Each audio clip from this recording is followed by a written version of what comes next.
नमस्कार। Truck driver की part दूसरी कहानी का समय आ चुका है। तो जहाँ से ख़त्म हुए थे मैं वहीं से बताता हूँ आप लोगों को।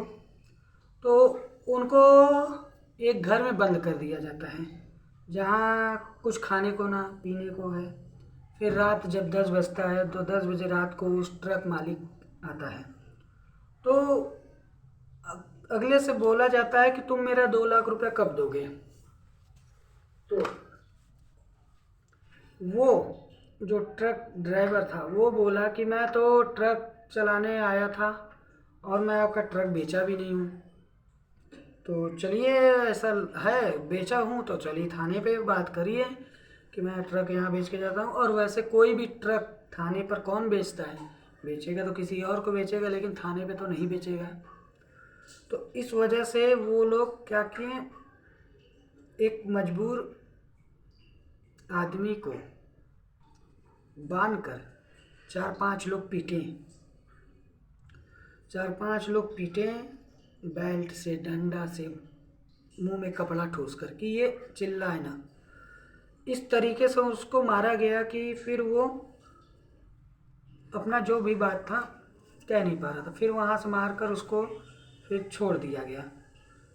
तो वो किसी तरह निकल कर आता है रोड पर, फिर अपने घर पर फ़ोन करता है, सब लोग आते हैं। फिर वहाँ पे औरत, उनकी वाइफ, सब लोग मौके पर आकर फिर वहाँ पर लेकर जाते हैं, जो कि नज़दीकी हॉस्पिटल में उनको इलाज किया जाता है। पानी वानी चढ़ता है, सुई हुई दवाई लगता है। फिर धीरे धीरे धीरे कुछ पैसा लग जाता है। फिर वो जिसका पैसा, जिसका जो बोल रहा था कि मेरा ट्रक भेज दिया गया, तो वो हर वक्त फ़ोन करने लगा, घर पर आने लगा, 2 लड़के 3 लड़के भेजने लगा कि देखो आया है कि नहीं, आया है कि नहीं। तो इसी डर के कारण वो जो ट्रक ड्राइवर था अपने पूरे परिवार को छोड़कर बाहर रहने लगा।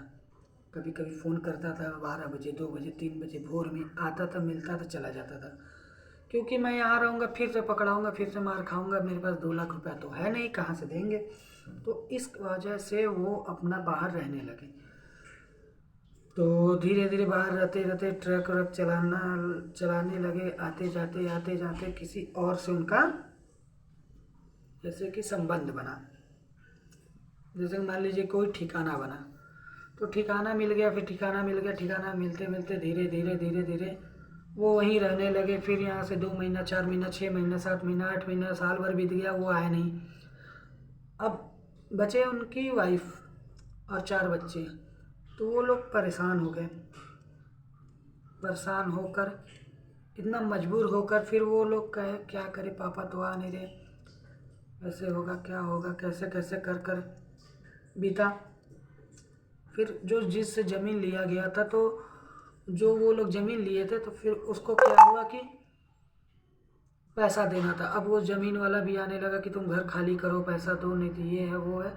तो वो काफ़ी परेशानियाँ, जो वो औरत थी उनकी वाइफ, काफ़ी परेशानियों से झेलने लगी, दिक्कत होने लगा। तो उनके मायके वाले भी कोई साथ नहीं दिया। फिर कुछ दिनों बाद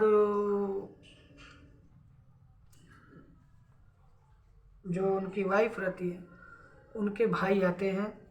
तो वो क्या करते हैं कि कुछ पैसा दे कर ज़मीन वाले को रजिस्ट्री वजिस्ट्री करा देते हैं। फिर वो रहने लगती हैं। फिर सोचते कि ये तो हो गया, अब मैं क्या करूं। तो एक बार ढूंढने के लिए निकले, ना पता, ना ठिकाना, ना फोटो, बस निकल पड़ी वो। और उनको ये भी नहीं पता था कि आगे मुलाकात होगी कि नहीं होगी, किससे हम मिलेंगे, किससे नहीं मिलेंगे। तो वो निकल पड़ी। फिर रास्ते में बस पकड़ा, बस से फिर ट्रक पकड़ा। ट्रक पकड़ कर, हम बता रहे हैं, जो बस का पैसा था तो वो तो ख़त्म हो चुका था। जैसे कि ट्रक से जाना आना पड़ गया, ट्रक वाले यहाँ उतारे वहाँ उतारे। फिर पता चला धीरे धीरे कि हाँ ये यहाँ रहते हैं। तो आखिर में उनकी वाइफ अपने हस्बैंड को खोज ली। तो वो वहीं मिले जहाँ वो नहीं सोची थी। जैसे कि वो दूसरी वाइफ के पास मिले।